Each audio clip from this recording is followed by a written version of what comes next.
Last week I made this video. On that video I received some stupid comments, like these. However, the latest FA Cup weekend has only proven my point further. So do tell me down below why the Premier League is garbage, as I give you my reasons. As per usual, Arsenal did not make it far in the FA Cup, so they are not here to be talked about today. Dropping out of cups seems to be the specialty for Mikel Arteta, who is still at Arsenal somehow. I don't know about you, but I don't think any big club in any other league would keep a manager who's had 4 trophyless seasons. I mean, Barcelona sacked the guy who won them their first league title without Messi because he didn't win a second league title right after. Now that I've offended about half the Arsenal fans watching, please do hit that dislike button on your way out. As for the sane human beings remaining amongst us, let's laugh at Liverpool. We're not going to get many chances to laugh at them this season, so really, make it count. All jokes aside, however, Liverpool is not the only club that struggled this weekend against weaker clubs. Man United struggled against Leicester, City against Leighton, and Liverpool against Plymouth. This shows just the low level that the Premier League is currently at, where third option players are not good enough to breeze past these weaker teams in the FA Cup. That is worrying. What will top teams do once their better players grow old or leave? Will they just do full rebuilds every 5 years? That is not maintainable for anyone. Well, except Man City. Man City will just spend another 300 million in the summer to fix that. But for anyone else, you can't do rebuilds every 5 years. I don't mean to take away from Plymouth's achievement in knocking out Liverpool, but I would point out that Liverpool shouldn't have let themselves be beaten. Whatever the excuse may be, it is utterly unacceptable to lose to the bottom of the league in the second division. But City isn't off the hook either. Liverpool didn't bring any of their stars with them for the bench. Man City did.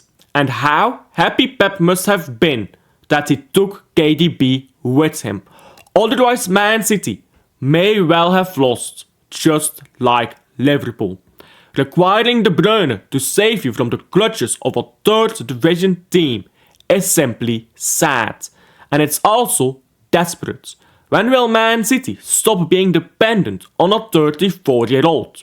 De Bruyne has made it public that he wants to retire after the 2026 World Cup. He is only at Man City because he wants to keep fit until then. That is the brutal truth. Being reliant on this man is pathetic. Pep Guardiola is often lauded as one of the greatest managers of all time. And when you criticize him, you're called a fool. However, Pep Guardiola is now the same age Mourinho was when he was at United, which is when most people think Mourinho fell off. Pep's revolutionary tactics from 10 years ago have now become commonly used across the footballing world. He's not come up with anything effective since the treble season, and even his greatest skill set, player management, has let him down this season. Sometimes there are managers with a time period attached to them. Take Ivan Leko in the Belgian league. Sometimes when you're done, regardless of the level you've coached at. This is why so many consider Alex Ferguson the greatest of all time, because he was only done when he decided he was done. He did not need £500 million rebuilds whenever his team went trophyless. He competed against Prime Wenger and Mourinho, certainly coaches of greater caliber than anything Pep has faced. Pep Guardiola should not be above criticism, scrutiny, or even calls to be sacked, because, in his own words, your past achievements are not enough. Not for me. The Premier League is now more than halfway finished, and it is clear Liverpool will win the league. A well-deserved title for them. They have been the only consistent side this season. minus the game against Plymouth. They are in the League Cup final, and they look like they will be going far in the Champions League too. Liverpool is one of only 2 teams in the Premier League this season that deserve praise.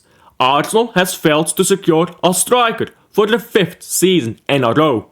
Man City have rested on their laurels and paid the price with 5th place in life standings. The other team that deserves praise is Nottingham Forest. They have been better than anyone expected. Chelsea, Arsenal and City are far too weak for the money they've spent. So one could argue their top 4 spot at the moment comes down to luck. However, that is stupendous. Not only were they in relegation battles last season, every other club has the same circumstances. If it comes down to luck, why is Brighton not in top 4? Wolves actively found themselves in a relegation scrap against these lots. And shall we even talk about how pathetic these clubs are? They intentionally fail to strengthen in the Premier League so that they can receive parachute payments and get promoted again. It's a cash grab for these yo-yo clubs. Maybe the Premier League schedule would be better off if it was an 18-team league, and we would see less of these teams as well. That would make a good start to the season just slightly more important too. The Premier League is pathetic, from top to bottom and everywhere in between. Even Liverpool's good season is overcast by the fact that they are a dying star. They shine brightly while they collapse in on themselves. And then, lights out. Thank you for watching the video until the end. This video was a bit more opinionated than my previous one, but tell me down below what you guys thought, and I'll see you guys on the next one. Bye.